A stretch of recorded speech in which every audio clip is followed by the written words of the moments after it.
Hello विद्यार्थियों, आप सभी को मेरा नमस्कार। मैं पूजा पांडे, आप सभी का स्वागत है आपके अपने यूट्यूब चैनल आर्ट गंगा में। विद्यार्थियों, काफी समय हो गया मुझे वीडियो बनाए, इसके लिए क्षमा चाहती हूँ। दरअसल स्वास्थ्य सही न होने के कारण जो है वीडियो अपलोड नहीं हो पा रहे थे। अब आज से आपको रेगुलर वीडियो मिलेंगे। मैं इतना प्रयास जरूर करूंगी क्योंकि आपका एग्जाम आपके बहुत समीप आ चुका है, तो इसलिए आपको वीडियो की बहुत आवश्यकता होगी। विद्यार्थियों, आज आप लोग पढ़ेंगे एक नई शैली, वह होगी कंपनी शैली। कंपनी शैली बहुत महत्वपूर्ण शैली है जिससे क्वेश्चन पूछे जाते हैं। तो कंपनी शैली में चित्रकला का तो विशेष कोई कार्य नहीं हुआ है, लेकिन कंपनी शैली अपने आप में आपके पेपर के लिए बहुत महत्वपूर्ण बनती है। तो आइए आप लोगों को आज मैं पढ़ाऊंगी कंपनी शैली। कंपनी शैली, देखिए, कंपनी शैली में कई तरह से प्रश्न पूछे जाते हैं कि कंपनी शैली क्या है, कितने नामों से जानी जाती है, इसका समय क्या है, इसकी खोज किसने की है, इसके चित्रों के विषय क्या है, वगैरह से बहुत से प्रश्न ऐसे आते हैं। तो कंपनी शैली, पहले तो आप जानिए कि किन दो शैलियों का मिश्रण है ये। तो ये मुगल तथा यूरोपी, मुगल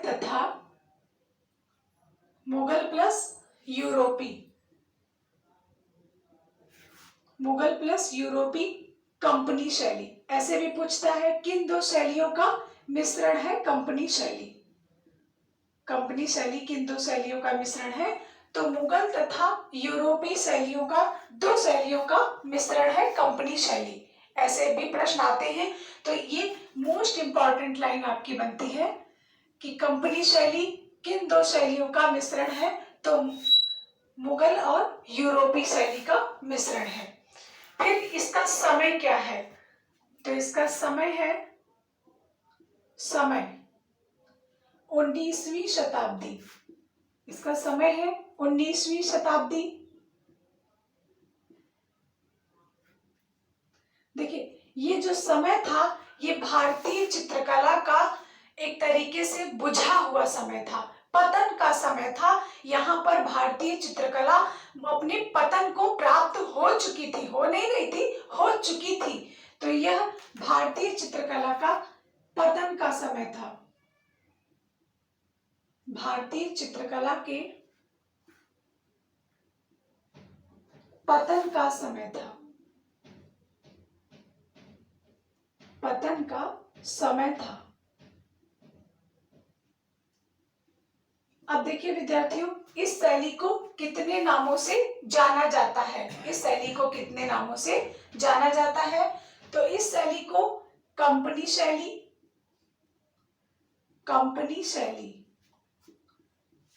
जॉन शैली,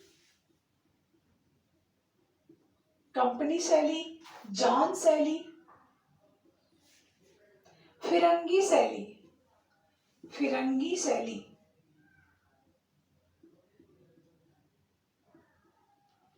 कंपनी शैली, जॉन शैली, फिरंगी शैली, और इसको पटना शैली, कंपनी शैली, जॉन शैली, फिरंगी शैली और पटना शैली के नाम से भी जाना जाता है।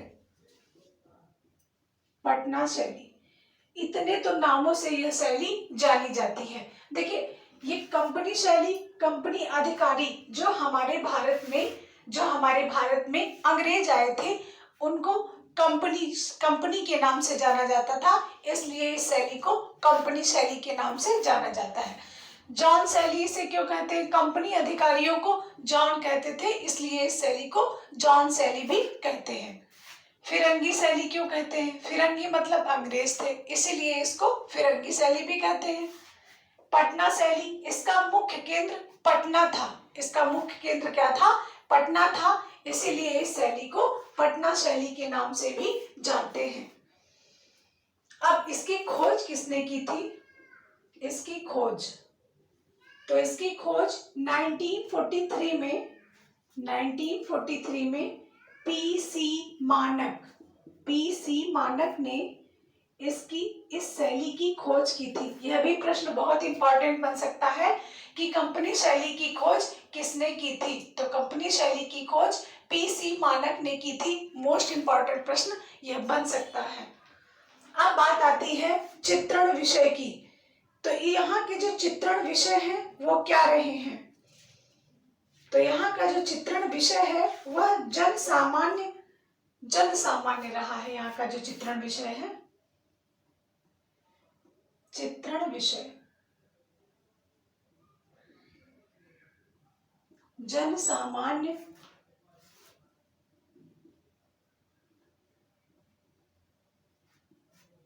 जीवन। यहाँ का जो चित्रण विषय रहा है जन सामान्य जीवन रहा है, ग्रामीण रहा है,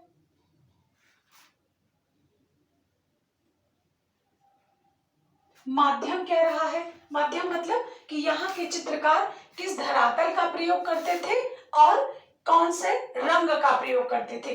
तो देखिए, इसके पहले मैं जो पढ़ा रही थी उसमें मैंने आपको बताया था कि आप लोग अभी खनिज को छोड़कर नहीं कहीं जाएंगे, लेकिन यहाँ पर आप लोग जल रंग पे चले आएंगे। यहाँ पर कौन से माध्यम का प्रयोग हुआ है? तो जल रंग का प्रयोग। देखिए, माध्यम स्पेशली जल रंग है। इसके अलावा यहाँ पर तैल रंग, खनिज रंग, इन सभी का प्रयोग हुआ है। अब धरातल कैसा यूज करते थे? यहाँ के जो चित्रकार थे, कंपनी शैली के जो चित्रकार थे, वो कैसा धरातल प्रयोग करते थे? तो धरातल के लिए वो वसली का प्रयोग करते थे। धरातल के लिए क्या करते थे? वसली बनाते थे, वसली पर चित्रण करते थे। वसली क्या होता है? वसली कागज की तह को चिपकाकर छोटी छोटी वसलियां तैयार की जाती थी, उसी पर ये कंपनी शैली के चित्रकार जो है चित्रण करते थे। इसीलिए इसको वसली शैली, इसलिए इसको वसली पर चित्रण बोला जाता है। ये कागज की ही बनी होती थी और ये कागज जो है कहाँ से आता था? नेपाल तथा इंग्लैंड से आता था। जो कंपनी शैली में कागज होता था, कंपनी शैली में जो कागज था, पहले इंग्लैंड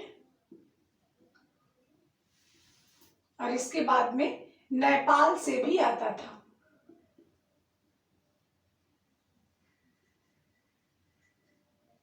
तो कागज कहाँ से आता था? इंग्लैंड और नेपाल से आता था। अगर अलग अलग देता है तो आप इंग्लैंड को करेंगे, अगर साथ में देता है तो इंग्लैंड और नेपाल से कागज मंगाया जाता था। तो ये जितनी चीजें आपको मैंने बताई हैं ये सभी बहुत महत्वपूर्ण है। और इसके अलावा, कागज के अलावा जो चित्रण होता था वह हाथी दांत पर भी होता था।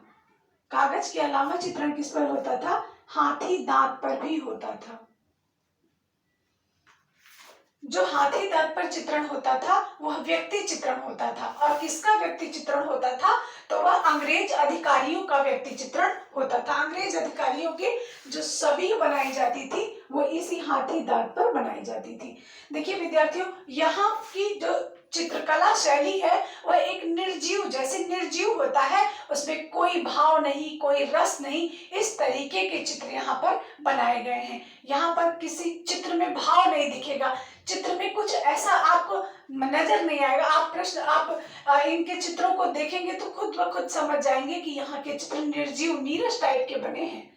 तो ये है आपकी कंपनी शैली। अब यहाँ के जो चित्रकार है वो भी बहुत महत्वपूर्ण है। तो यहाँ पर चित्रकार कौन कौन से हैं? सेवक राम, ईश्वरी प्रसाद,